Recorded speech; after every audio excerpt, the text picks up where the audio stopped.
Au temps des Vikings, c'était la place forte du commerce en mer Baltique. Aujourd'hui, l'île suédoise de Gotland a trouvé un autre moyen de se distinguer. Elle a fait le pari de ne plus dépendre des énergies fossiles d'ici à 2025. Et pour cela, elle mise notamment sur l'énergie éolienne qui couvre déjà 25% de ses besoins en électricité. Nous sommes très bien situés au cœur de la mer Baltique et on peut vraiment compter sur le vent qui vient du sud-ouest. Ici, la partie sud de Gotland est vraiment l'un des meilleurs endroits pour produire de l'énergie éolienne en Suède.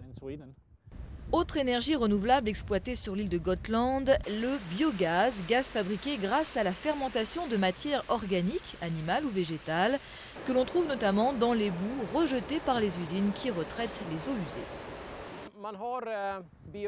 Nous avons ici plusieurs bassins de biogaz, on les appelle des bassins de pourrissement. C'est là qu'on enclenche le processus de putréfaction avec des bactéries qu'on cultive. L'eau passe de bassin en bassin, c'est un peu comme faire du pain avec de la levure. Sitôt produit, le biogaz est vendu de l'autre côté de la rue, dans cette station-service.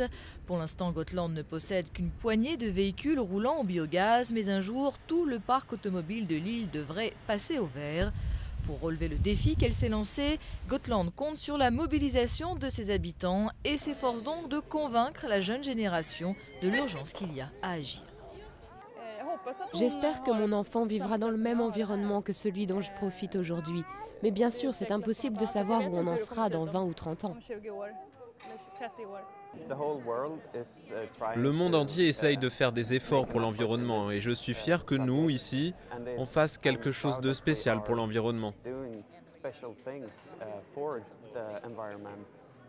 Si Gotland gagne son pari, si elle devient une île 100% verte, dans une vingtaine d'années, le soleil se couchera ici sur une plage encore plus belle car encore plus propre.